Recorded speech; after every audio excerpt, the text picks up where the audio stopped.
Louvado seja nosso Senhor Jesus Cristo, sejam todos muito bem-vindos aqui ao nosso podcast do Missão Desperta-te, mais uma vez com a nossa série Igreja Viva. Hoje pode já começar a dar o like aí que eu te garanto que vai ser emocionante, maravilhoso, então eu já peço a você que não é inscrito, já se inscreva aí no nosso canal, compartilhe também, tanto no YouTube quanto no Instagram, Missão Desperta-te. E hoje nós vamos falar sobre uma missão que ela é, em primeiro lugar, muito corajosa e, em segundo lugar, muito necessária para os tempos que nós vivemos hoje, porque é uma missão que, sobretudo, trabalha com a virtude da esperança, algo muito necessário hoje para a gente. Nós vamos falar sobre a missão No Ventre de Maria. E conosco hoje aqui, eu prometi que ia ser especial, nós temos dois convidados, não somente um. Ele, missionário da Renovação Carismática Católica de Brasília, pregador há 45 anos, casado há 26 anos, como ele disse aqui pra gente, muito bem casado, com 4 filhos, e entre várias missões que ele também tem a missão de rezar por mulheres que estão aguardando, esperando pela graça da maternidade. E ela, casada há 15 anos com o Renato, servidora pública municipal e há 7 anos à frente dessa missão aqui em Unai. Então sejam muito bem-vindos, Tadeu Roxander e Ludmila. Muito obrigado pela presença de vocês. Juntos pela igreja. Isso aí. Então, hoje nós vamos falar, como eu disse, né, sobre esse... Ou chamo de movimento ou é uma missão? Como que vocês se denominam? Uma missão em movimento, vamos falar assim? Sempre em movimento, né? A graça alcança aquele que está em movimento. A gente não pode parar. Isso mesmo. E assim, gente, como que começou essa missão? E me fala um pouquinho sobre o que é. Agradecendo aqui a oportunidade de estar com vocês aqui na nossa querida Unai, Minas Gerais. Eu, embora moro em Brasília há muitos anos, mas eu sou de Belo Horizonte. Então é um prazer estar aqui na nossa querida terrinha. Eu sou Tadeu Roxander, nasci em 62, em Belo Horizonte. Minha mãe já era separada, vindo de um primeiro casamento. Morava em Belo Horizonte e trabalhava no Rio de Janeiro. E, por conta disso, o casamento dela acabou, mas ela já tinha um filho, meu meio-irmão, digamos assim, de 3 anos de idade, quando ela conheceu meu pai, e eles namoraram, e ela acabou engravidando de mim. Mas as circunstâncias não eram favoráveis a manter a gravidez, porque ela tinha um filho para criar, já separado, uma mulher negra, separada, morando em Belo Horizonte, trabalhando no Rio de Janeiro, numa empresa multinacional. Ela já se destacava por isso, e de repente estava grávida, e aí descobre que meu pai era casado, tinha filhos também. Então, no primeiro momento, ela pensou em abortar, e até foi aconselhada a fazê-lo. Mas o médico no Rio de Janeiro disse para ela: olha, a senhora está com a idade já também mais avançada para a cirurgia, corre risco a senhora e a criança. Dá para fazer o aborto? Dá. Mas a senhora vai ter que assinar um termo, porque a sua vida também pode entrar em risco, e a senhora tem um filho para criar.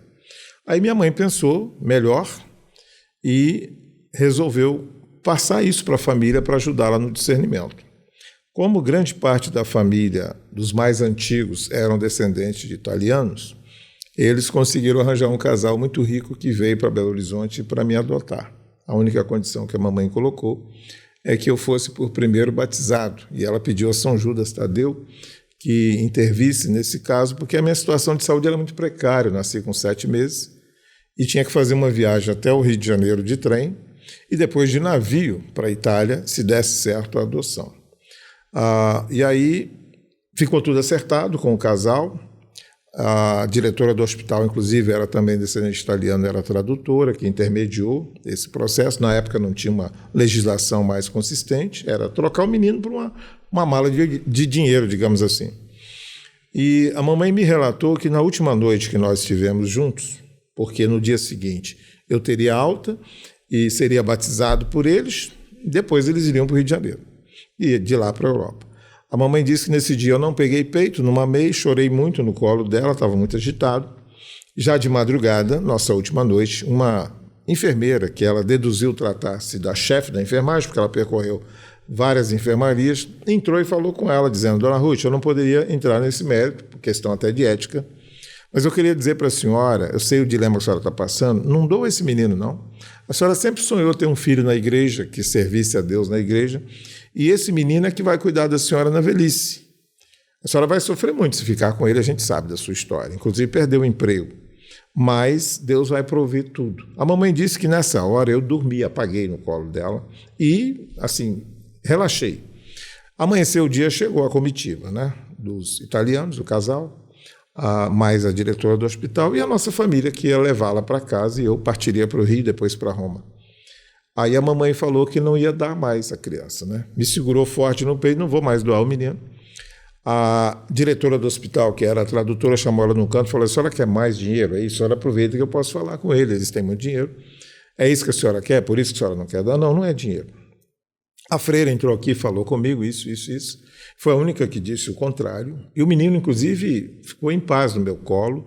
E eu rezando com ele de noite, eu senti que realmente é isso que vai acontecer. Eu vou sofrer muito, mas eu não vou dar mais a criança. E a mamãe dizia isso chorando, um trauma imenso, que tudo que ela ia enfrentar. E a diretora indagou ela: mas, Dona Ruth, estava tudo certo. Esse menino ficou 2 meses na incubadeira aqui, já estava tudo resolvido. Quem é essa enfermeira que persuadiu a senhora a voltar atrás? A mamãe falou: olha, eu acho que ela é a chefe da enfermagem, que ela só passava olhando os boxes das enfermarias e ela entrou. Eu já vi ela aqui antes, mas foi a primeira vez que ela falou comigo. O nome dela é Maria Aparecida, ela é bem pretinha, tem uma voz muito suave. Isso tem 63 anos. Ninguém nunca descobriu essa freira ou essa enfermeira naquele hospital. Minha mãe me contou isso na minha crisma, em 82, em Brasília. Eu estava com 1 ano na renovação carismática, e por ser um dia especial da minha crisma, no dia do aniversário dela, 8 de dezembro, dia de Nossa Senhora da Conceição, eu falei: mãe, eu vou começar a rezar para que haja um sinal claro e convincente dessa intervenção de Nossa Senhora. Por quê? Se isso ocorreu de fato, eu não duvido da senhora, mas isso é muito grande. Tem um propósito, isso tem que ter um propósito, muito voltado para essa questão de gestação, pensamento ou tentativa de aborto, enfim, alguma coisa ligada ao ventre materno.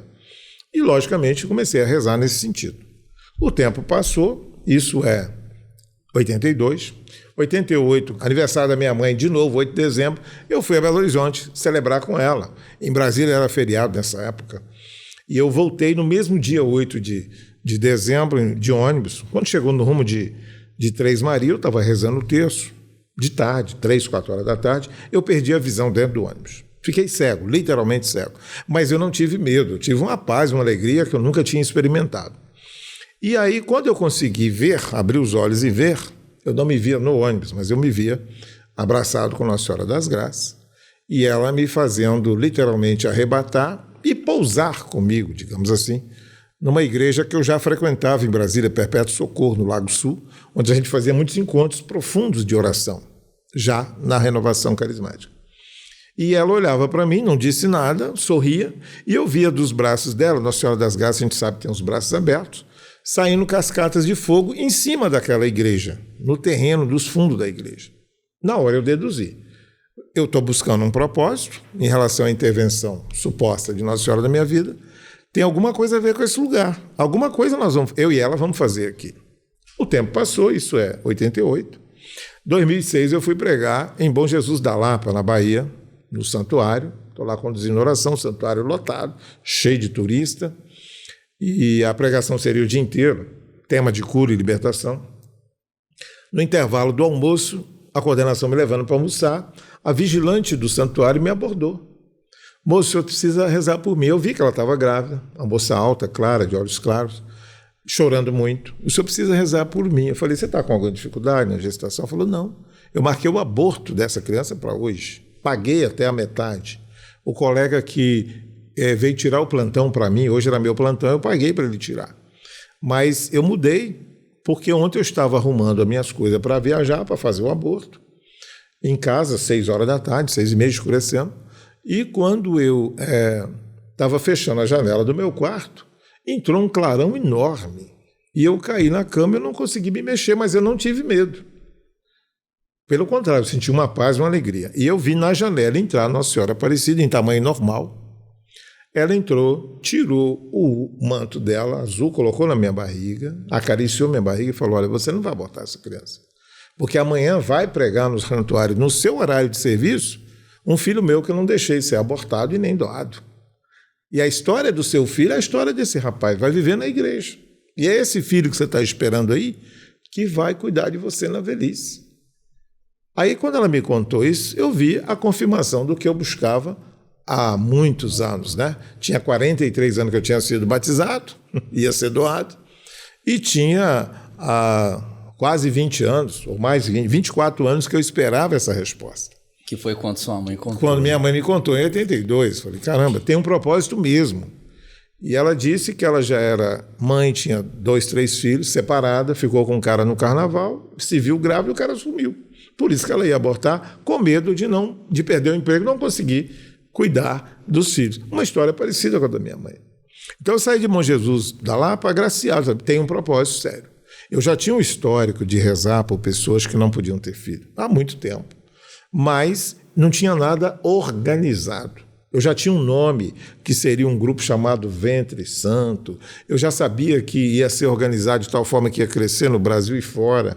Mas não tinha nada feito. Eu estava esperando, como Elias esperou um Eliseu para jogar a capa. Eu estava esperando uma Eliséia, quem sabe, para me jogar a capa e dar continuidade a organizar isso. Até que, em 2013, lá em Brasília, nós fazemos a maior semana de Pentecoste do mundo. Eu trabalhava nesse serviço, nesse segmento, nessa comunidade.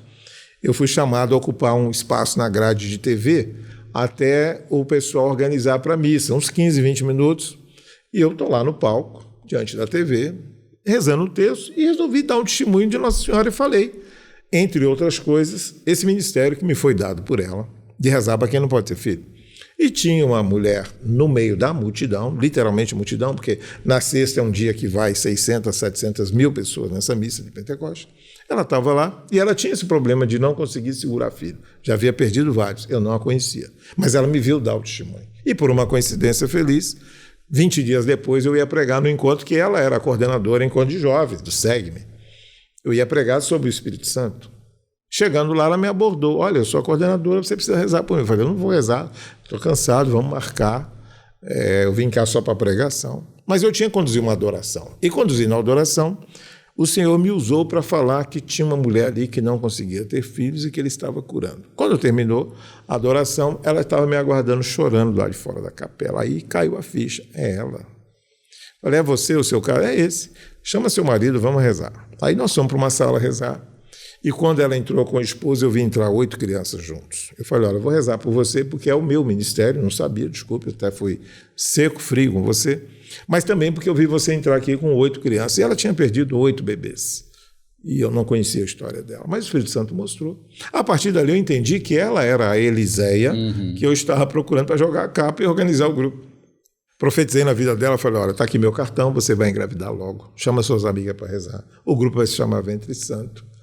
Vocês vão ter fila de espera, agendamento, isso vai crescer muito. Quando você estiver grávida, me chama para a gente inaugurar o grupo, organizar isso. 6 meses depois, ela mandou um e-mail que estava grávida de gêmeos. E aí nós começamos o grupo 2014 em Brasília.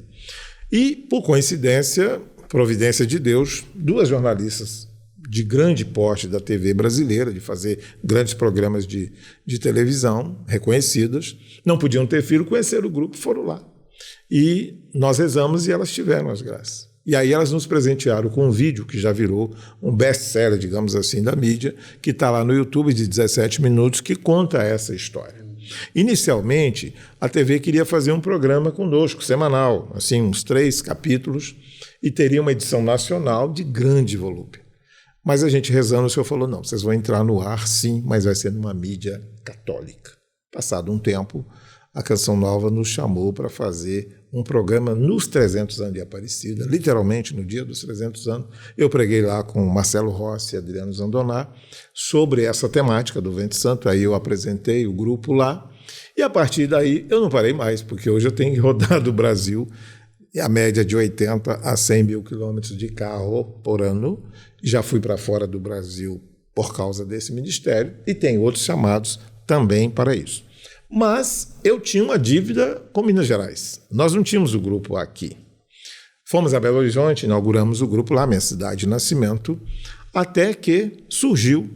Nós começamos a trabalhar na Igreja Guadalupe, na Asa Sul, em Brasília, todo quarto domingo, oração de cura com os casais, marido e mulher juntos. Quinzenalmente o grupo reunia só as mulheres, e eu todo quarto domingo estava lá. Quando apareceu a turma de Unai, né? E quando eu ouvi falar que era de Unai, uma cidade em que, 2002, eu estava aqui pregando para a renovação, já tinha um filho de 10 meses de idade. E quando foram rezar para eu pregar, a pessoa que rezou falou, olha, o anjo Gabriel está lá na sua casa visitando sua mulher de novo. Eu falei, mas ela está com o menino de 10 meses no peito. Não vou falar isso para ela, não. Não precisa falar não, que a natureza vai dizer para ela. Né? Então eu recebi essa graça aqui, Unai. Então Sério? era um lugar que eu tinha uma dívida. Se não tivesse grupo nenhum em Minas Gerais, como só que as Unai, coisas vão se conectando. Né? Aí falei, caramba, esse povo é de Unai. E aí contei para elas. Estava lá a Ludmila. Olha, eu devo muito à sociedade. Meu segundo filho foi profetizar. Ele se acha mineiro porque ele foi profetizado em Unai, embora tenha nascido em Brasília. Então, nós começamos também o grupo aqui. E eu preciso te dizer, é o grupo mais eficaz, porque esse grupo começou em 2016, nunca ficou um minuto sem uma criança estar sendo gerada. É um grupo que eu venho com muita frequência e tenho um carinho muito especial, rodo o Brasil inteiro e fora do Brasil, mas aqui eu tenho um carinho especial, porque aqui eu também recebi a graça da profecia de um filho. Meu segundo filho, são 4. Então, por gratidão, eu venho com muita alegria. Então, nós temos trabalhado nessa temática de pedir a Nossa Senhora o ventre dela emprestado, santo porque santo vem de sanquia, cortado, separado, selecionado. O ventre dela foi escolhido por Deus para que Jesus chegasse até nós, né? A porta a partir da qual Deus chegou até nós. E o Senhor me revelou que a mesma graça que ali aconteceu, sem o concurso da mão humana, porque ela gera por poder do Espírito, ele queria ofertar para aquelas mulheres que não podem ter filho, independente da idade, do diagnóstico ou o problema de saúde reprodutiva do marido também. E depois de um tempo, nós fomos descobrir, nos idos de 2018, 20, e uma coisa muito clara, Nossa Senhora é mãe biológica de Jesus, mas é mãe adotiva de João Evangelista. Então nós começamos a pedir emprestado o ventre para quem é chamado a gerar e o coração para quem é chamado a adotar. E muitos milagres começaram a surgir também a nível de adoção, coisas fantásticas, maravilhosas. Mas como eu sou missionário católico, pregador, 45 anos, formador de padres na minha diocese, tenho um bispo que foi minha ovelha no Seminário de Vida da Renovação, hoje é bispo da igreja. A gente nunca fugiu da temática da obediência, de estar alinhado com a igreja, né? Infelizmente, em Brasília começou a destoar um pouco disso, de permitir tratamentos que a igreja não apoia, não autoriza, não orienta à luz do seu catecismo. E aí eu comecei a me distanciar dessa temática, né? Tive audiências com o cardeal, com os bispos, né? No sentido de orientar, designar um padre, quem sabe, para orientar o grupo. Nos foi oferecido um padre que é PhD em bioética, que faz esse trabalho na arquidiocese, para orientar os casais, porque a maioria dos que fazem tratamentos não permitidos são católicos, fizeram encontro de casais, curso de noivo, grupo jovem, namoraram na igreja, mas não tem essa formação, e elas não sabem. Essas mulheres, essas pessoas, os casais, não sabem o que a igreja permite ou não permite em termos de anticoncepcional ou de concepção. Mas, infelizmente, a coordenação não atentou para esse detalhe. Isso tem mais de 10 anos, ainda era Dom Sérgio Bispo, nós já tivemos mais 2 depois dele. Aliás, era Dom João. Então, aí o que é que eu comecei a fazer? Eu comecei a caminhar mais alinhado com a igreja. Tem muitos méritos, muitos milagres, muitas graças do grupo de Brasília, que foi o grupo mãe, no contexto da organização. No entanto, está fugindo àquela questão de uma aliança mais severa com a igreja. E aí, como tem vários grupos espalhados pelo Brasil e vários estão se desvinculando por causa disso, e muitos mais vão se desvincular, a gente sabe disso, a gente tem caminhado mais assim com as paróquias e as dioceses, caminhando com aquilo que a igreja orienta, à luz do catecismo, à luz da tradição, à luz do magistério. Por quê? Porque a igreja condena aquilo que ela sabe que vai tirar de nós a dignidade cristã. Um tratamento artificial, por exemplo, é necessário que os médicos procurem produzir um número maior de embriões para fazer um caráter seletivo que beira a uma eugenia, biológica, e que vai descartar embriões, e embriões são vidas. Vão colocar num cilindro congelado, não é o habitat natural que é o ventre da mulher.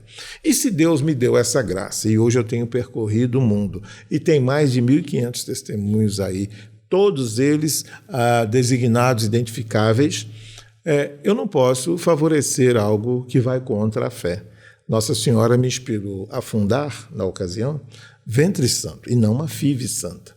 Então, por isso que o Naí hoje está num caminho à parte, alinhado com a igreja, alinhado com a paróquia, alinhado com os freios, com os padres, mas distante dessa temática que foge à unidade com a igreja. O ministério continua, eu tenho percorrido encontros de casais, ágape de casais, tem grupos de tentantes. Recentemente fiz encontros em São Paulo, no Nordeste, no Sul, com casais, que é um tema hoje em dia muito, muito recorrente. Você foi muito feliz em colocar da importância e necessidade, porque as mulheres hoje casam mais tarde, por causa do mercado de trabalho, por causa da necessária, legítima, digna busca de uma profissão, de um acerto profissional econômico, até para condividir com o marido o custeio da casa. As mulheres hoje não casam com 20, 22 anos. É 35, 38, 40, quando a vida dela já está consolidada. Só que a biologia reprodutiva dela não respeita essa temática da conjuntura. Verdade. Seja pelo viés ideológico, profissional, econômico, não respeita. É de 15 a 35 o ápice reprodutivo da mulher. Então, quando elas nos procuram, já estão naquela fase que liberaram, que não estão tomando nada, que não estão usando nada contraceptivo, mas a criança não chega, ou o índice de perca é muito alto, em função até de muitas coisas que foram usadas. Então, o grupo veio também para suprir essa carência, essa demanda das mulheres que casam depois do tempo habitual de ter filhos, 35 a 40. E quantos milagres não têm ocorrido com essas mulheres? Eu já vi mulher de 52 anos, pela graça de Deus, ter filho natural. Entende? Então, é uma resposta também aos anseios da própria sociedade, das mudanças que houveram. Então, a gente continua nesse trabalho, digno, junto com a igreja, alinhado com a igreja, vendo milagres acontecer pelo viés de adoção, ou mesmo de gestação. E, assim como aqui em Unai, outros grupos que estão alinhados com a igreja, na obediência ao magistério, ao catecismo e à tradição, a gente está junto para colocar esse ministério à disposição, trazendo aí um rol imenso de testemunhos que mostram o quanto que naquele ventre de Maria jorra uma graça, ou no coração, seja para gestar, seja para adotar. Tadeu, antes da gente falar sobre o Naí, eu quero te fazer uma pergunta que eu sei que você já contou isso muitas vezes, né? Sim. Eu não sei se já foi feita essa pergunta. Porque são mulheres, é lógico que tá a mulher e o esposo, né? Claro. Esperando, mas o anseio é o anseio da mulher. Sim. Né? Tanto que é no ventre, né? O nome. Por que um homem... Né? Por que a Virgem Maria escolhe um homem, né, para poder iniciar isso? Eu tenho assim, uma resposta minha, sabe? Uhum. Mas eu queria saber se você tem essa resposta, sabe? Tenho sim. 2 de janeiro de 2009, eu fui rezar por ninguém menos do que Padre Jonas Abib, fundador da Canção Nova, que me casou, me formou e tive com ele uma convivência de quase 40 anos. Ele entrou num processo de síndrome do pânico e depressão, e a Luzia Santiago, o Padre Bruno, lembraram de mim. A gente sempre teve uma parceria muito grande espiritual, e ele aceitou que eu fosse rezar por ele. Até fiquei assim lisonjeado, porque ele marcou 2 horas na agenda dele para eu rezar por ele. Eu fiquei até com você, falei, padre, o senhor que tinha que botar a mão aqui e rezar por mim. Acabou sendo 20 minutos. Eu me senti muito pequeno, me senti um Ananias muito pequeno diante do gigantismo da sua profecia. Quando acabou a oração, falei, padre, agora só dá uma benção, nós temos que ir para Brasília, estamos em Canção Nova, 1.200 quilômetros, tem que ir de carro, dá uma benção para nós na viagem. Aí eu abaixei, joelhei, fechei os olhos, imaginei que ele ia apenas estender as mãos sobre a minha cabeça e proferir uma benção. Daqui a pouco eu ouvi um barulho de chave abrindo o sacrário. Ele pegou o ostensório e ele colocou sobre a minha cabeça e pediu para renovar o batismo do Espírito Santo. E orou demoradamente em línguas. Naquele momento, isso é 2009, ainda não tinha começado o grupo nesse acerto de organização do Ventre Santo, que é 2013. Naquele momento eu me vi no ventre da minha mãe, na posição fetal de medo tremendo, porque ela estava conversando com o médico se abortaria ou não. naquele momento. Ali eu tive uma certeza que Deus estava me ungindo para levantar a bandeira em prol daqueles que iriam ser abortados, como eu iria, ou seriam doados, mas não era projeto de Deus, ou aquelas mulheres que tinham dificuldade de engravidar, ou aquelas que tinham percas gestacionais. Naquele momento eu senti. Então, isso para responder a sua pergunta de que, como vai dizer Isaías 49, no ventre da sua mãe eu te chamava pelo nome e te constituía meu servo, para levar a luz às nações, e ainda que essa mãe lhe tenha rejeitado, eu não o fiz, porque o seu nome está gravado na palma das minhas mãos. Me veio essa palavra na hora, eu falei, entendi o recado. Eu já tinha passado por Bom Jesus da Lapa, então estava muito próximo de começar essa missão mais organizada. Então, eu fui escolhido no ventre por conta da peculiaridade da minha história, que envolve aborto, envolve adoção, doação, envolve rejeição, naturalmente, e tem uma outra peculiaridade. Meu irmão, muito claro, o primeiro marido da minha mãe era descendente de italiano também, muito claro, traços finos, e quando a mamãe me assumiu e a gente ia na casa de família, o pessoal falava, está vindo a bandeira do Atlético ali, uma faixa preta e outra branca ali, né? Então tinha essa questão também, muitos da família não queriam que ela ficasse, porque disseram, vai sair um negão daí, né? O seu filho é tão bonito, eu conheci o meu pai, né? A fruta sempre cai perto da árvore, né? Então, assim, Deus me escolheu pela minha história e me deu essa graça extraordinária de uma ousadia muito grande também, um dom de profecia, de palavra de ciência, que não é mérito meu, mas como diz a palavra em 1 Coríntios 12, são ferramentas que ele empresta para o serviço da igreja. Deu falar, de ver e rezar. Né? Quando eu rezava, por exemplo, o francês em São Paulo, no momento que eu orava em línguas, eles mandavam o tradutor calar a boca, porque eles estavam entendendo no sotaque deles, que não era das Ilhas Maurício. Quando lá em Londres eu atendi indianos, paquistaneses, ingleses, europeus, e eu orava em línguas, eles pediam para o tradutor calar a boca, porque entendiam naturalmente. Né? Até pediam para se afastar, porque eles queriam partilhar coisas íntimas. E eu só orando em línguas, eu não dominava a língua. Então Deus me deu essa graça para colocar a serviço das pessoas. Então eu já me vi rezando, por exemplo, está lá no meus testemunhos, uma grávida de 8 meses, os 2 filhos da mesma idade gestacional, mas um deles não tinha os braços nem as pernas. E quando eu fui rezar por ele, eu também assustei quando eu vi os exames, inclusive demais. Mas eu pedi uma palavra, o senhor mandou Baruque 5, tira a roupa de luto e bota a roupa de festa. Falei, olha, Deus vai fazer festa. Ah, mas como é que vai ficar essa aqui? Faltava 22 dias para o parto. Deus está dizendo que vai fazer festa. E quando ele fala, Isaías 43, quando ele resolve agir, ninguém impede. Essa mulher saiu feliz com a promessa, mas ela saiu, continuou fazendo exame. E até o dia do parto, todos os exames mostravam que nada mudou. A criança não só não tinha braço e perna, como ela era 80% menor do que o irmãozinho, embora da mesma idade gestacional. Na hora do parto, o médico preferiu escolher o melhor cirurgião dele, aluno cirurgião rápido, porque essa criança sem braço e sem perna, que viveria 2 horas, estava na frente. Então eu tinha que entrar nela primeiro, para depois salvar, em tese, aquele que era perfeito. Então ele chamou o melhor cirurgião mais ágil, você entra no primeiro, eu sou especialista em urgência neonatal, eu fico um segundo para salvar ele. Começou o parto, meio-dia. Até então, até de manhã, os exames de imagem mostraram que nada tinha acontecido. De repente, deu uma piscada no celular do médico, o que ia entrar pela segunda vez, na segunda criança. E nessa mínima distração, o cirurgião mais ágil falou, doutor, são 2 ou 3? Ele falou, são 2, por quê? O senhor falou que tinha 2 crianças, mas uma delas não tinha membros superiores nem inferiores, e era 80% menor. Eu entreguei 2 crianças perfeitas, normais, do mesmo tamanho, com braço e perna. Deus fez um milagre na hora do parto, porque Deus é Deus. Passado muito tempo depois, agora 24, eu estou pregando em Natal, meu filho liga, papai, eu recebi um convite para um casamento, vou representar o senhor, tá bom? Beleza, porque lá vai ter festival de pizza, tá bom. O menino foi profetizado aqui, o Naí.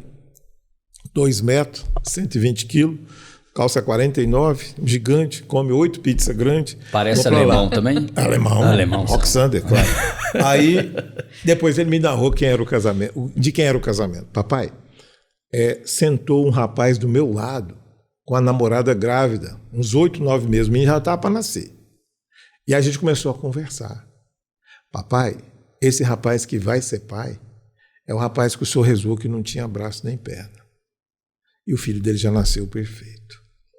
Né? Então, assim, vendo milagres dessa estirpe e tantos outros de adoção e gestação, não tem como eu não acreditar que do ventre santo de Maria brota uma graça fantástica para trazer a esperança. Porque, por isso que aqui em Unai, a Nossa Senhora dá esperança, a padroeira do grupo, né? Ventre de Maria. Trazer esperança para quem não tem mais, para quem os médicos já descartaram, para quem já gastou tudo em tratamento, para quem tem diagnóstico totalmente contrário, menopausa precoce, que hoje em dia é muito comum e pouca gente está falando disso, porque a mulherada hoje toma muito anticoncepcional, tem uma vida sexual ativa, não vai casar agora, tem projetos outros na frente, e aí, de repente, o organismo seca. Eu atendi em Goiânia uma menina com 25 anos, 3 anos sem usar absorvente. 25 anos, desde os 22, não menstruava mais. E quando eu abracei, o Senhor me mostrou, sua mãe te rejeitou na gestação. Eu falei, é verdade.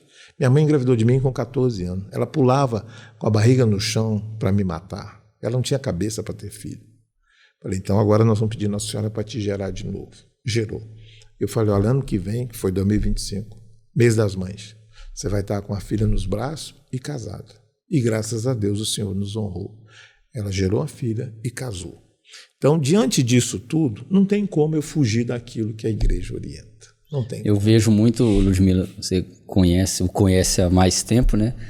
Eu fiz essa pergunta porque, enquanto ele falava, me veio muito a imagem de São João Batista. Sim. Sabe? Me veio muito a imagem de São João Batista, porque é aquele que anuncia, né? E anuncia, e eu achei muito interessante que desde a fundação lá, ele diz assim, que ele fala para ela, olha, vai lá e funda alguma coisa, né? Exato. Chama as mulheres, e ele sai. É verdade. Né? É. Então, ele é que recebeu esse chamado, mas ele não está lá, né? Ele anuncia e vai para outro lugar, anuncia e vai para outro lugar. Então, me veio muito a imagem de João Batista, assim, né? E como que é a relação de vocês? A minha relação com Tadeu é de uma extrema amizade que iniciou nesse projeto lindo que Nossa Senhora me confiou também, né? Aqui a nível Unai. E tudo começou com um não de Deus para mim e para o Renato. Porque ainda sem muito conhecimento, igual o Tadeu falou, muitos casais se submetem a procedimentos sem ter conhecimento. Nós nos submetemos a um procedimento de reprodução assistida em 2015, com 4 anos de casados. Não vou entrar em detalhes em relação ao sofrimento, porque só quem passa sabe, fisicamente, financeiramente, psicologicamente, o que a gente passa num momento desse. Mas, naquela oportunidade, eu tive 11 óvulos coletados, 8 fecundados, 2 aptos à implantação, que implantados não desenvolveram. E ali eu vivi um luto, porque até então não existia essa missão na minha vida. E muitos questionamentos, a esperança já não existia mais. Perguntei muito a Deus por que daquilo e te falo, sem qualquer medo de estar exagerando, nós, inclusive, abrimos mão de algumas coisas dentro de casa, eu falo financeiro, para poder bancar esse tratamento, que é muito cruel, em todos os sentidos. E ali eu não estava entendendo por quê, né, desse não de Deus. Hoje, para mim, faz todo sentido, porque passado algum tempo eu ganhei um livro de uma amiga, Carol, que inclusive hoje faz parte da coordenação do Cenáculo no Ventre de Maria. E nesse livro, algumas mulheres davam seus testemunhos das graças recebidas. E acho que 90% delas citavam o Tadeu Roxander, que eu não conhecia. Que numa oração com o Tadeu. Eu, curiosa, né? E naquilo ali eu coloquei minha esperança, já fui para o Instagram, achei o Tadeu. E o Tadeu, ele tem uma característica, que eu não sei se é boa ou ruim, mas ele não é a pessoa mais delicada do mundo, não. Graças a Deus, nunca foi. É a descendência alemã. Eu acho que tem um pouquinho desse... E eu mandei uma mensagem, oi Tadeu, meu nome é Ludmila, eu sou de Unai e tal, gostaria de ter um contato com você. Ele falou assim, estarei na Guadalupe em tal domingo, tal horário, venha. Ok, falei com o Renato, né, gente, não, nós vamos.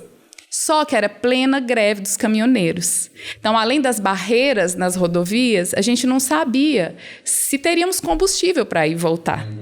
Mas nós vamos na fé. Cheguei lá, participamos da oração de cura e no final o Tadeu me chamou e falou comigo assim: Nossa Senhora quer levar a obra dela para Unai. E até então eu nunca tinha tido contato com o Tadeu. E aquilo para mim, eu me emociono de falar. Era uma resposta para ele, né? Eu me emociono de falar porque foi um resgate daquela mulher que estava vivendo um luto ainda. E vivendo tantos porquês, tantas dúvidas, desesperançosa, mas ao mesmo tempo em movimento, né? Nunca parei, fui atrás. E assim, o Grupo Cenáculo Ventre Santo chegou a Unai. Permaneceu por 7 anos e inúmeras graças podem ser testemunhadas. Sou muito grata à Nossa Senhora por tudo que a gente viveu até aqui.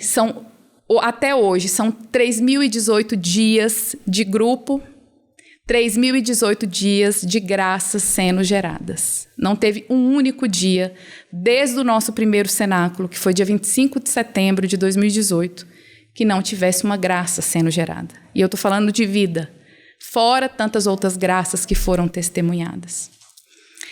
Aí chegou um momento em que Deus começou a tocar nosso coração no sentido de ampliar o acolhimento, porque até então o grupo se reunia formado só por mulheres que pediam pela graça da maternidade. E fora isso, a gente se questionava muito sobre qual o sentido de pedir a Nossa Senhora que nos emprestasse o seu ventre para a gente gerar as nossas graças, mas, em alguns casos, se submetendo a uma manipulação humana. Era um pouco contraditório. Então, nós discernimos muito e, com base naquilo que nos ensina Eclesiastes, que para tudo tem a hora certa, o tempo certo de acontecer. Nós nos reunimos, somos 5 coordenadoras, divididas, né, em suas funções, e nós decidimos seguir um caminho que mantém o mesmo carisma, mas que agora acolhe de modo mais amplo também os maridos. Afinal de contas, filho é família. Parece que perdeu um pouco o sentido só a mulher lutar por essa graça. Por que não acolher os maridos? Eles também precisam gestar em oração, porque é isso que a gente faz. Lembrando que, por mais que esse seja o nosso carisma, a gente não vai também se limitar a isso. A gente sabe que existem perdões que precisam ser dados, renúncias que precisam ser feitas. Que às vezes estão ligados muito ligados. Porque às vezes que não vem, né? E às vezes a batalha da mulher já é um pouco mais pesada. Você mesmo falou, né? Da mulher, o ventre, parece que a cobrança é maior da mulher. Então, por que tem que ficar com ela também essa responsabilidade de oração para gestar, né? Para pedir a graça? Por que não, marido?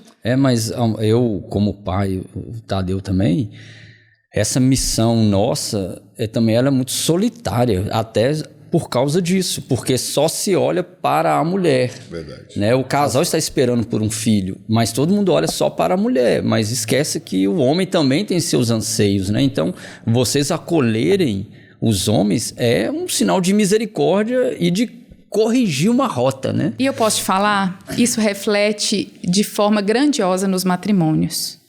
Porque as mulheres deixam de se sentir sozinhas, que muitas vezes acontece.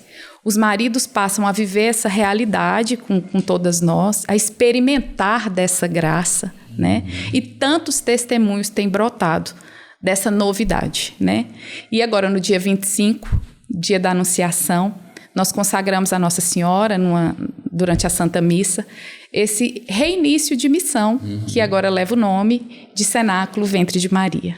Ventre de Maria. E vocês são quantas mulheres e agora quantas famílias? Desde o início da caminhada, nós somos mais de 80 mulheres e te digo que são mais de 70 graças, porque tem mulheres que receberam 1, 2, 3. É isso 3. Que eu ia te perguntar, se vocês têm noção, porque sabe como que eu fiquei sabendo de vocês? Através de mulheres, que eu não sei se ainda tem, mas parece que vocês ficam rezando ali durante 3 meses, né? Quando descobre a gravidez, para poder esperar para anunciar para as outras pessoas. Eu acho que umas 4 mulheres que me falaram que estavam grávidas. Mas eu não falei antes, porque lá no grupo a gente tem que esperar. Silêncio. Eu não falei antes. Então, assim, eu sei de muitas graças lá, né? De mulheres que eu conheço. Esse é um dos compromissos que as famílias fazem, né? De guardar o silêncio por 3 meses. Somente após a 12ª semana de gestação é que ele é testemunhado. É uma forma da gente fazer com que a pessoa geste em oração primeiro, né? E hoje o mundo, a gente precisa cuidar muito, se blindar muito das coisas do mundo. Então, durante esses 3 meses em que a gente gesta em oração, a gente se sente até mais protegido, né? De qualquer ataque do mundo e tudo. E a gente cria um vínculo maior ainda com Nossa Senhora, experimentando esse amor dela de uma forma ainda mais intensa. E eu percebo também que deve ser um combate espiritual muito grande, né, para vocês, para o Tadeu também, porque hoje nessa cultura da morte, né, ninguém quer ter filho. Em que ninguém quer ter filho, que, né, quando tem o aborto se tornou uma tirada de apêndice, né, uma coisa tão normal. Então vocês devem ser muito atacados. Quando fala de rezar por famílias, né, que hoje é o maior alvo do inimigo, isso se torna uma batalha muito grande. Então, é necessário realmente que a gente se blinde em oração, que tenha uma convivência fraterna também, todo mundo servindo com harmonia e com muito respeito ao que prega a nossa igreja, né? Porque essa obediência também reflete em zelo, em carinho, em um olhar misericordioso de Jesus, né? Em cima da nossa missão. Como que funciona a dinâmica dos encontros? Nós nos reunimos quinzenalmente na capela do convento, somos acolhidos pela paróquia Nossa Senhora da Conceição. Nossos cenáculos se iniciam às 19 horas e cada cenáculo é um cenáculo. A gente está sempre renovando, contamos com a presença do Tadeu, a gente reza o terço, louva, agradece, tem momentos de adoração. Então, cada cenáculo é um cenáculo especialmente organizado para aquele momento. Geralmente, a gente tem um tema, né, de modo que a gente vá ser bastante abrangente, tanto em relação aos casais, aos próprios bebês de Maria já testemunhados, que precisam começar a ser catequizados, né? Então, tá aí a necessidade que a gente sentiu de ampliar esse acolhimento, de modo que a gente acolha famílias, né? A exemplo de tantos santos casados, gerar santidade através do matrimônio. Por que não, né? Não limitar a graça da maternidade, mas tantas outras que podem ser testemunhadas nessa caminhada. E esse modelo, Tadeu, você tem observado nos outros grupos também, espalhado? Nós no Brasil temos uma cultura muito preconceituosa com a figura da mulher, machista mesmo, seja em Minas, seja no Nordeste, de que a concepção, a posteridade é um problema exclusivo da mulher. E como o grupo caminhava, de certa maneira, isolando a figura do marido, isso favorecia o marido a sequer colaborar, por exemplo, fazendo investigação de saúde reprodutiva, né?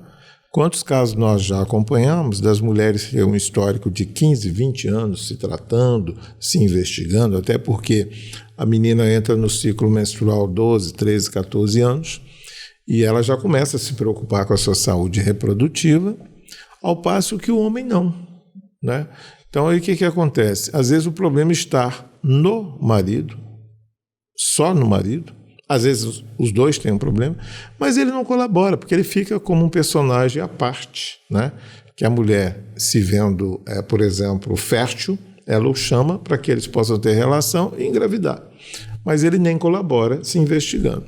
Então, do jeito que a coisa caminhava, favorecia mais isso. Não, esse é problema só da mulher. Agora não, nós estamos em Minas Gerais. Minas Gerais tem um dos maiores índices do mundo de varicocele. E, por exemplo, em Lavras, que é uma cidade universitária, nós temos um grupo lá que inaugurou em 2019. Cada 100 casais que eu atendi em oração, eu faço atendimento individual, faço coletivo, oração, depois atendo os casais individualmente. Cada 100 casais, os 100 homens têm varicocele. Isso não é normal. E aí nós desconfiamos na ocasião da presença, quem sabe, de metais pesados na água. próprio nome Lavras vem ainda do histórico de mineração. E, por uma coincidência, a maioria desses homens que eu atendi ou trabalhavam nesse ramo, ou eram filhos ou netos de quem atuava no ramo. E me chamou a atenção também o fato das pessoas de melhor poder aquisitivo, em geral, usarem água mineral, não tomarem, mesmo filtrando, a água encanada da cidade. E a gente começou a rezar e pedir a Deus que desse uma luz sobre isso. Um casal veio de fora do Brasil, passou no concurso na Universidade Federal, entrou no nosso grupo que queria ter mais filhos, e nós relatamos esse episódio. E, para nossa surpresa, recentemente o poder público local, junto com a universidade, constatou a presença de metais pesados na água e que são colaboradores de uma varicocele. Nós temos em Minas Gerais, a nossa economia, a nossa história, mineração. Então, por isso que nós temos no estado como um todo um índice altíssimo de varicocele. Mas esses contribuintes para essa enfermidade da reprodução masculina não estão presentes só na mineração. Porque você vai, por exemplo, no Nordeste, nós temos lá alguns grupos de casais com esse perfil que a gente reza, e a gente vê também um alto índice, porque também está presente lá nos defensivos agrícolas, né? Nas pragas e drogas que são usadas na agricultura, né? Então, assim, nós estamos diante de uma realidade que os homens precisam sim se investigar para colaborar com a mulher. Porque, às vezes, o problema nele é muito mais fácil de resolver, uma cirurgia, um suplemento, um remédio, ele consegue resolver e a mulher não tem muito tempo, né? O tempo dela é muito curto, ainda mais que ela está casando já no finalzinho da sua fase melhor, digamos assim, reprodutiva. Então, o grupo hoje, não só aqui, mas Goiânia, Minas Gerais, aliás, São Paulo, interior e capital, também lá em Belo Horizonte, a gente está observando um caminho para essa abertura, no sentido de trazer os maridos para dentro, até para favorecer a investigação da saúde reprodutiva dele. Ele não ficar à parte, ele não é um mero figurante na história, pelo contrário, não é? Então, assim, essa guinada que o grupo de Unai deu e vários outros, e outros que darão também, para estar mais abrigados com a igreja, com os pressupostos da igreja e trazendo família, Tem casais que já têm um filho e que é um segundo, um terceiro filho. E aí você tem que inserir também esses meninos que querem o irmãozinho no contexto da oração, porque o coração da criança, a pureza da criança, quando ela reza, a graça vem mais rápido, né? E nós temos responsabilidade sobre essas crianças, claro. Exatamente. E como que as famílias, agora podemos dizer assim, né, não somente as mulheres, mas como que as famílias podem procurar vocês e como que elas fazem para poder se aproximar? Nós temos, hoje tudo é rede social, né? Nós temos nosso Instagram, que é o Cenáculo no Ventre de Maria Unai. Tadeu também tem o dele, né, Tadeu? Tem. Tadeu Roxander, é só jogar lá, tem uma ampla rede social, com muito testemunho, com muita graça, com muita orientação, muita oração, inclusive. Pode nos procurar também através da secretaria da Paróquia Nossa Senhora da Conceição, ou até pelo meu Instagram também. E a gente está sempre perguntando aqui, porque a intenção dessa série aqui é realmente dar voz mesmo para os trabalhadores da grande messe do Senhor, né? Que são poucos, mas eles existem, né? Tem muita gente boa aí trabalhando. Então eu queria te perguntar assim, o que no ventre de Maria tem para oferecer para a igreja? Famílias que buscam pela santidade, que através do serviço às paróquias, através do serviço missionário, através do seu testemunho da graça, podem levar o nome de Jesus através, né, dessa evangelização. Acho que hoje trabalhar as famílias é muito importante. Preparar as famílias para falar de Cristo, né, para falar sobre o amor de Nossa Senhora. E no futuro, nossos bebês de Maria também servindo à igreja, com muita alegria e já carregando a força desse testemunho, né, que eles são de fato o testemunho da graça de Deus derramado neste grupo de oração. Amém. Muito obrigado a vocês dois. A gente poderia ficar aqui conversando a noite inteira, né? O senhor mesmo, né? São 45 anos, né? Mais velho que você, de né? pregação. Quase. Fábio, se você me permite, eu só queria dar o meu testemunho em relação a essa fertilização in vitro que eu e o Renato nos submetemos. Hoje, já nessa caminhada, a gente sabe o tamanho do pecado que a gente cometeu. E é engraçado que eu já confessei 3 vezes o meu pecado. E por fim, Padre José Olímpio, na 3ª vez que eu falei com ele, Padre José Olímpio, eu confessei uma vez, mas parece que eu não falei tudo que eu tinha que falar. Confessei a 2ª e parece que eu ainda não estou satisfeito, estou confessando a 3ª. Primeiro, aí ele chegou e falou assim: minha filha, primeiro você não acredita na misericórdia de Deus. Aí eu falei, mas eu preciso falar de novo. Deixa eu falar então pela última vez. E ele me acolheu de uma forma muito, muito carinhosa. E hoje, sabendo do tamanho do pecado que eu cometi, eu tenho como obrigação lutar para que outras famílias não cometam esse mesmo pecado. E o caminho que Nossa Senhora me permitiu para fazer isso foi através do cenáculo no ventre de Maria. Então, eu falo dessa minha experiência com um profundo pesar de ter me submetido a isso. E talvez não, com certeza Deus já me perdoou, até porque me permite hoje falar sobre isso.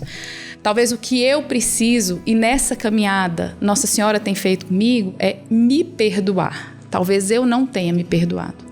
E se um dia alguma família que se sentiu tocada em tudo isso que ouviu aqui, também carregue uma culpa, seja por uma FIV ou por qualquer outro procedimento que tenha se submetido, uma boa confissão e o início de uma caminhada vai resolver tudo. Então, nós estamos aqui para acolher justamente pecadores, né, que querem uma vida nova, que querem receber a graça através da vivência dos sacramentos e de uma vida de oração. Onde abundou o pecado, superabundou a graça. Verdade, né? verdade. Com certeza, o reflexo dessa superabundância da graça são esses mais de 70 testemunhos de graça, né? Somente aqui o Naí. Então, assim, não duvide da misericórdia. E nós temos testemunhos, né, a serem dados ainda, mas nós ainda estamos guardando no silêncio da oração. Isso aí. Vamos, numa próxima vez que estiver aqui, Tadeu, nos procure para a gente marcar de novo, né? Já com esses novos testemunhos. Será um prazer você estar aqui de novo. Muito obrigado. Eu queria só fechar essa consideração final, digamos assim, chamando a atenção para a adoção. Eu sou adotado. Minha mãe, depois que teve a dificuldade de criar 2 filhos, tendo que largar um emprego muito promissor e enfrentar muitas dificuldades, um tio e uma tia me levaram para Brasília e me adotaram. Foi ótimo, porque lá eu conheci Jesus. Mas, por ser adotado também, tenho muito orgulho disso, eu queria dizer que Nossa Senhora empresta, sim, o coração para quem é chamado à adoção. Quando eu fui chamado a pregar na internet sobre adoção, eu pedi a Jesus uma linguagem clara, objetiva. E ele me disse, fala de hemocentro. Eu falei, Jesus, presta atenção, vou falar de adoção. O que hemocentro tem a ver com adoção? Ele falou, desenha aí, vou desenhar para você. O que é mais importante, doar sangue ou receber uma transfusão? Eu falei, geralmente doar, dá até folga no serviço, né? Doar sangue, a pessoa fica até banca de herói. Ele falou, pois é, quem doa sangue é quem gera um filho. Dá o sangue do marido e da esposa para gerar uma vida. Quem recebe sangue numa transfusão é quem adota uma criança. Está recebendo um sangue que não é seu para salvar a sua vida, o seu matrimônio, a sua paternidade, a sua maternidade. E essa é uma realidade, né? Eu me vi rezando por um casal muito rapidamente, no intervalo de uma pregação, que eles já há 17 anos lutavam para ter filho e não conseguiam. Estavam muito desesperados com isso. Eu não os conhecia, tanto que não sei o nome deles até hoje. Mas o Senhor me mostrou, eu falei para o marido, em breve vocês vão ter 4 filhos e o seu irmão vai te ajudar muito. Fui embora. Isso é 2015. Me chamaram para o mesmo encontro de 2016, eu não fui, portanto não os encontrei. Em 2017 eu voltei e eles vieram me abordar de novo. E começaram a chorar, querendo me contar o que aconteceu. Foi quando, depois de refeitos, muito emocionados, eles disseram, olha, quando o senhor falou que a gente teria 4 filhos logo, minha mulher com 43, eu com 45, e que o meu irmão ajudaria, eu tenho um irmão muito rico, São Paulo, empresário, bem-sucedido, nós deduzimos que faríamos algum tratamento e ele iria bancar. Só que nós somos contrários a esses tratamentos. E nossa casa é muito grande, a gente construiu uma casa para ter 4, 5 filhos, nunca chegou. Os nossos irmãos todos têm 3, 4, 5, 6 filhos. Inclusive, quando eles viajam, deixam essas crianças lá em casa, porque lá tem de tudo para a criança. E isso nos satisfaz muito. É o momento da gente ser pai e mãe. E esse irmão, empresário, foi comemorar 25 anos fora do Brasil com a esposa, deixou os 4 filhos pequenos conosco. E eles lá alugaram um carro, não tinha experiência de dirigir no gelo, capotaram o carro, morreram os 2. E aqui está o documento que a justiça deu definitivamente os 4 filhos para nós. Porque a gente não sabe o jeito de Deus agir. E um casal em São Paulo já tinha 2 filhas adolescentes, queriam muito um terceiro filho, preferencialmente um menino, mas a esposa já tinha perdido o útero. Resolveram ir para a fila de adoção. E quando chegou a vez dele, surgiu uma criancinha, um menininho de 1 mês, com uma peculiaridade, ao ponto do juiz querer despachar com eles, o que não é comum. Geralmente é atendido pelo Conselho Tutelar, assistente social. O juiz disse para eles, olha, essa criança é de vocês, está na fila, está no momento de vocês, tudo legalizado, porém, ela tem uma dificuldade que ela precisa de leite materno, pelo menos 1 ano. E a gente sabe que você não pode mais gerar filho. Se vocês quiserem um tempo para pensar, eu não vou tirá-los da fila, mas eu passo a criança para outro. Eles foram rezar e foram no encontro que eu estava, 1º de junho de 2019. E lá eu profetizei que eles iam pegar essa criança. E eles deram um passo na fé. Pegaram a criança, cidade pequena, não tinha banco de leite. Mas assim que essa mãe chegou em casa, começou a brotar leite no peito dela, ela amamentou a criança. Que ela não gerou e que ela não tinha ventre, não tinha mais útero. Então, assim, Nossa Senhora também colabora nessa área. Que você que está nos ouvindo, nos vendo, você casal, você marido, você esposa, abra também para a adoção, porque nós temos muito milagre de quem não podia ter filho naturalmente, adota e passa a ter filho. Passa a gestar, passa a amamentar, passa a cuidar. Para Deus nada é impossível. É isso aí, então, muito obrigado. Que Nossa Senhora abençoe cada vez mais a missão de vocês. Nós lembramos aí de Nossa Senhora Aparecida no seu testemunho, Nossa Senhora da Conceição no dia do aniversário da sua mãe. Exatamente. Nossa Senhora das Graças na sua primeira visão e Nossa Senhora da Esperança. Então, que juntos com Maria. Todos esses títulos abençoem vocês. Amém. E vocês que estiveram conosco até aqui, muito obrigado. E que esse episódio de hoje seja também uma bênção na vida de vocês. Fique com Deus e até a próxima. Se Deus quiser.